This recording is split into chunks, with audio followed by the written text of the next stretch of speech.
রাজ্যের নির্বাচিত প্রাক্তন উপমুখ্যমন্ত্রী তার নাম ভোটার লিস্টে নেই এবং সেই জায়গায় কোনো রকম কথা বলতে হচ্ছে না। এবং তার পরবর্তীতে দিল্লির বাবুদের কথায় বিহারের মুখ্য নির্বাচন কমিশনার সে এসে এবার একটা অন্য ভোটার কার্ড দেখাচ্ছে।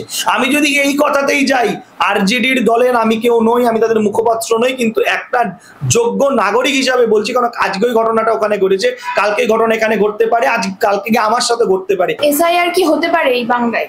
মানে এটা নিয়ে তো বিভিন্ন বিরোধীরা সরব হয়েছে। তো এসআইআর এ তারা বলছেন যে অনুপ্রবেশকারীদের ঝাড়াই বাছাই করার জন্য এই এসআইআর। তো কিন্তু মমতা ব্যানার্জি ইনি বলছেন যে এটা তাদের একটা ষড়যন্ত্র। কি বলবেন? দেখুন, সাংসদ অভিষেক বন্দ্যোপাধ্যায়ের কথা টেনেই বলি, এসআইআর এর যে মানে ওরা বলছে সেটা আদতে নয়। এসআইআর এর আদতে মানে হচ্ছে সাইলেন্ট ইনভিজিবল রেগিং।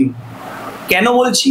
কারণ তারা বারে বার করে চেষ্টা করেছে এমন ভাবে রিগিংটা করবে যেটা সিপিএম এরা বলে আমরা বলতাম না সাইন্টিফিক রিগিং, এখন একটা ইনভিজিবল রিগিং করছে এই মাধ্যমেই যে কেন্দ্রীয় সরকারের পুরো কথায় তাদের নিয়ন্ত্রণে চলছে ভারতীয় নির্বাচন কমিশন।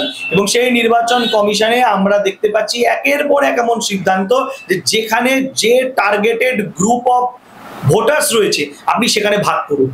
আপনি ভাবতে পারছেন কি অস্বাভাবিক একটা জায়গায় আমরা কাটাচ্ছি যে একটা রাজ্যের নির্বাচিত প্রাক্তন উপমুখ্যমন্ত্রী তার নাম ভোটার লিস্টে নেই এবং সেই জায়গায় কোনো রকম কথা বলতে হচ্ছে না। এবং তার পরবর্তীতে দিল্লির বাবুদের কথায় বিহারের মুখ্য নির্বাচন কমিশনার সে এসে এবার একটা অন্য ভোটার কার্ড দেখাচ্ছে। আমি যদি এই কথাতেই যাই, আরজেডির দলের আমি কেউ নই, আমি তাদের মুখপাত্র নই, কিন্তু একটা যোগ্য নাগরিক হিসাবে বলছি, কারণ আজকে ওই ঘটনাটা ওখানে ঘটেছে, কালকে ঘটনা এখানে ঘটতে পারে, আজ কালকে আমার সাথে ঘটতে পারে। কিন্তু আমাদের প্রত্যেকের ভাবতে হবে যে একটা নির্বাচন কমিশন যে কথাটা বললো কালকে, যে একটা ওখানের যে নাম্বার ছিল এখানে নাম্বার আলাদা, তাহলে একই ব্যক্তির দুটো আলাদা এপিক নম্বর বেরোলো কেন? এর দায়টা কে নেবে? এর দায়টা যাদের নেওয়ার তারা দায়টা নিচ্ছে না, তাই এড়াচ্ছে। তাই সেই যে দাঁড়িয়ে থেকে সর্বাঙ্গীন ভাবে আমরা দেখেছি ইন্টেলিজেন্স ব্যুরোর ভুল হওয়ার ক্ষেত্রে আইবি ডিপার্টমেন্ট ভুল হওয়ার পর যে আইবি ডিপার্টমেন্টের চিফের উচিত ছিল যাকে স্যাক করা, যার উপর ডিপার্টমেন্টাল এনকোয়ারি বসানোর কথা ছিল, নরেন্দ্র দামোদর দাস মোদী কি করলো? তাকে আবার রিটেন করলো।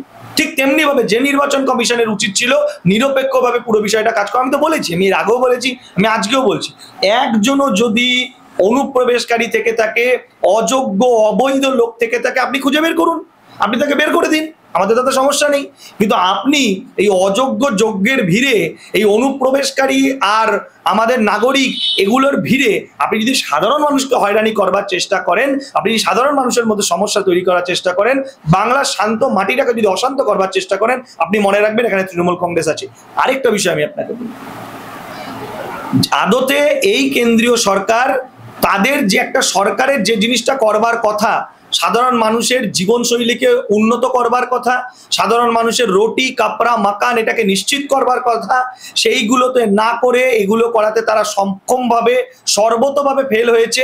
তাই এই জায়গাগুলো নিয়ে যাতে সাধারণ মানুষ ভয় না পায়, সাধারণ মানুষ যেন এইগুলো নিয়ে না ভাবতে পারে, সাধারণ মানুষ যাতে এই নিয়ে চিন্তা থাকে যে তারা কি করে এই দেশে ভালো থাকবে, সেই কারণের জন্য কখনো এসআইআর, কখনো এনআরসি, কখনো সিএএ, কখনো বিভিন্ন রকম ভাবে ভাগ বাটোয়ারা করে তারা চেষ্টা করছে। কিন্তু আমি আগেও বলেছি, এখনো বলছি, আমাদের নিশ্চিত হওয়ার জায়গা রয়েছে, কারণ আমরা পশ্চিম বাংলায় থাকি। আমাদের ডাবল ইঞ্জিন সরকারের প্রয়োজন নেই।